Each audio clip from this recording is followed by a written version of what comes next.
Salut à tous, on se retrouve aujourd'hui pour parler du Paris Saint-Germain ce jeudi 17 octobre et on commence tout d'abord avec une équipe junior du côté du PSG, les U17, parce qu'on apprend aujourd'hui qu'hier matin, donc mercredi, donc les jeunes parisiens et parisiennes de la formation du Paris Saint-Germain, donc le centre de formation, ont effectué une séance d'entraînement inoubliable à la Tour Eiffel. Et voilà, quelques photos ont été publiées.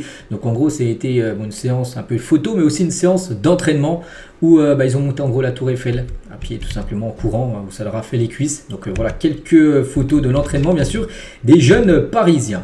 On continue, on bascule maintenant sur l'équipe professionnelle parce que les matchs vont enfin reprendre. Là, on était dans la trêve internationale. On est le 17. Le prochain match, c'est le 19. C'est après-demain, bien sûr, contre Strasbourg. Ensuite, il y aura mardi prochain contre le PSV. Ensuite, Marseille, Lens, Atlético, Angers, Toulouse et le Bayern Munich pour aller jusqu'au 26 novembre prochain, bien sûr.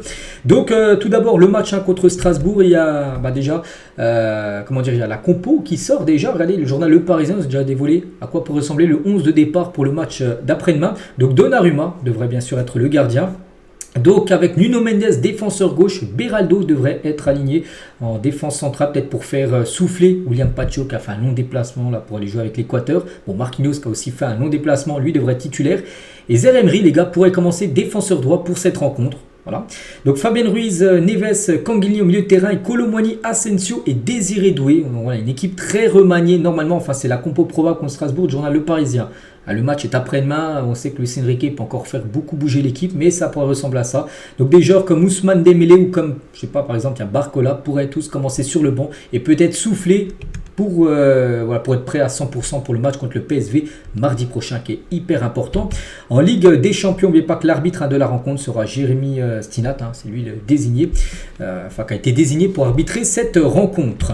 On continue donc le match, donc là on a parlé de ce match contre Strasbourg, on en reparlera encore demain et bien sûr après-demain. Mais tiens, on va parler du Marseille-Paris Saint-Germain, c'est bien officiel, je l'avais dit il y a quelques jours qu'il y avait des chances en gros que ça soit ça, c'est bien ça, les supporters du PSG sont interdits de déplacement à Marseille pour le classique du 25 octobre prochain, c'est officiel, donc c'est quand même la 9e année consécutive sans parquage parisien à Marseille. Voilà, donc c'est une habitude, ça a été confirmé aujourd'hui, jeudi.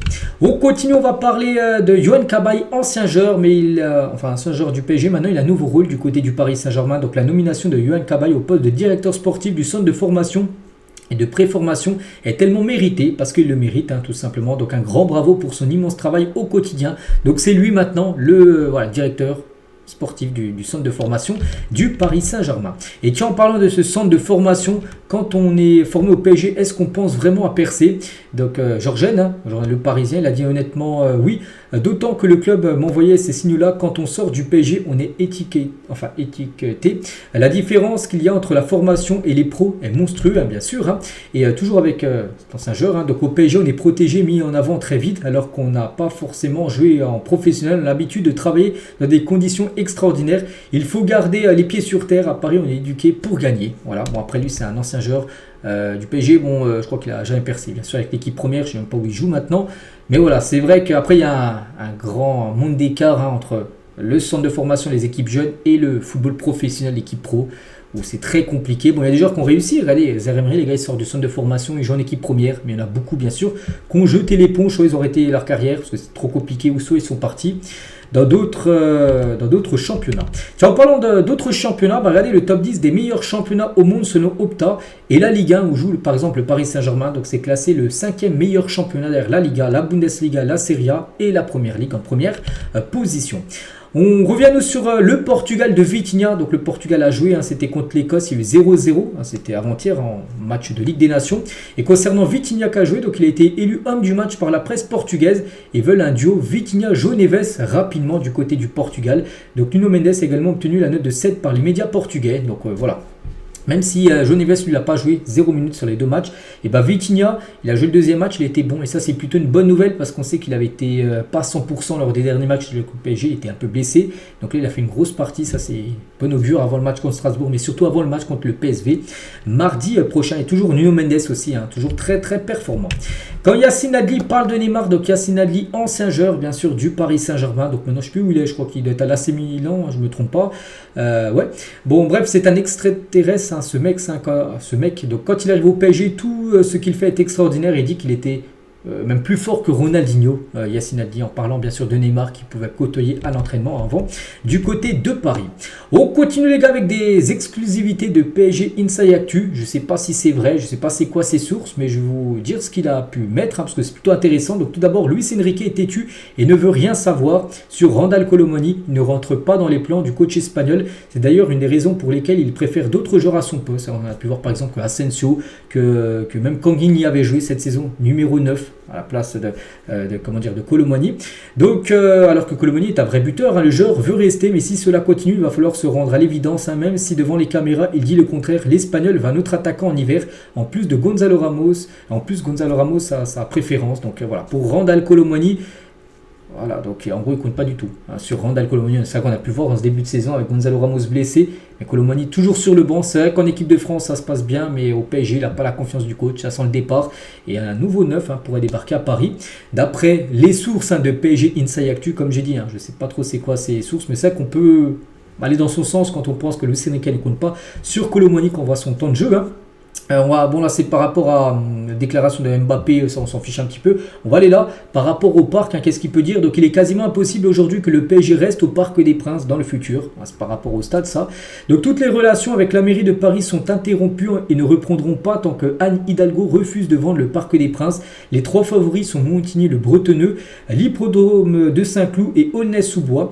D'ailleurs pour le premier, donc Montigny-le-Bretonneux, le PSG devrait donner sa réponse avant la fin du mois de novembre pour voir si si le PSG peut créer son stade là, voilà, par rapport à 3 lieux, mais ce serait Montigny-le-Bretonneux où ce serait le lieu le plus adéquat pour construire bien sûr un énorme stade pour le Paris Saint-Germain. Donc pour l'instant, rester au parc, pour l'instant c'est pas du tout l'option envisagée tant que Anne Hidalgo, la maire de Paris, ne veut pas vendre bien sûr le parc au club parisien. Et d'autres infos les gars, donc je vous ai parlé d'une délégation du PSG qui allait partir en Amérique du Sud pour assister à plusieurs matchs, recruteurs en gros. J'ai appris ce matin que la délégation partira normalement de mi-novembre jusqu'à début décembre. N'oubliez pas, donc celui qui gère ce Twitter, les gars, il a dit, n'oubliez pas qu'il a donné déjà des noms qui seront certainement surveillés par ces recruteurs du PSG, voilà ces joueurs-là. Je ne connais pas les joueurs. Si Franco Mastontono, tiens qu'on a parlé hier les gars, mais il sera supervisé aussi d'autres joueurs là qui seront supervisés voilà, pendant le mois de novembre-décembre. Et d'autres joueurs aussi qu'il a des infos. Donc Maulu, Arnaud Tenas, c'est attention mais vrai. Beraldo pourrait être prêté 6 mois cet hiver. Voilà, peut-être ces joueurs partiront. Arnaud Tenas, il joue pratiquement jamais. Maulu, très faible temps de jeu, et Beraldo, bon peut-être qu'il pourrait jouer contre Strasbourg, mais on sait que c'est très limite.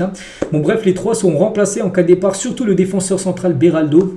Le joueur brésilien a encore du mal à se faire à la vie française et commet beaucoup trop d'erreurs, ça je suis totalement d'accord. Le club veut le garder dans la durée, mais pourrait quand même le prêter pour une courte durée. Pareil pour Maulu, peut-être prêté pour les 6 prochains mois. Et il parle aussi de la prolongation, une prolongation va être annoncée très prochainement pour Hakimi et Donnarumma. Les deux pourraient prolonger leur contrat très prochainement du côté de Paris. Donc voilà, toutes les infos. Après je vous ai dit, je le répète les gars, je ne sais pas c'est quoi ces sources, je ne sais pas si il pioche ça où. Mais voilà, c'est vrai qu'il y a des choses comme plutôt, on pense qu'il est plutôt réel par rapport au parc, tout ça que le PSG, bien sûr, ne veut pas rester au parc tant qu'ils ne seront pas propriétaires du Parc des Princes. On continue avec 2-3 autres infos. Et Paul Pogba, on ne sait pas de quoi demain sera fait. Pourquoi ne pas jouer en Liga? Je n'ai pas à dire non, parce que Paul Pogba reviendra en mars prochain. Donc là, il va résilier son contrat avec la Juve. Et c'est vrai qu'on se dit, pourquoi pas un Paul Pogba du côté du Paris Saint-Germain. C'est vrai que le PSG avait déjà été intéressé par Paul Pogba il y a 4-5 ans. Après, s'il retrouve son niveau, un joueur, les gars, qui retrouve son niveau, un joueur gratuit, voilà, je pense que si en plus le PSG lui dit, tiens, on peut te donner que ça en salaire, si le joueur accepte, pourquoi pas tenter, je pense, Paul Pogba. Moi, je serais OK si, bien évidemment, le PSG il trouve son compte. Et on finit aujourd'hui, les gars, avec le nouveau trophée de la Ligue 1 qui sera dévoilé ce jeudi. Je ne l'ai pas encore vu. Quand je fais la vidéo, les 10h56 exactement, jeudi matin. Donc, je ne sais pas, il va être dévoilé à midi, à 13h. Je vous montrerai demain, bien sûr. Ce nouveau logo, ce nouveau trophée plutôt, bien sûr, de la Ligue 1. Donc voilà les gars ce qu'il y avait à dire. J'espère que ça vous a plu. Donc on se retrouve nous demain, vendredi, bien sûr, pour le prochain numéro. À demain.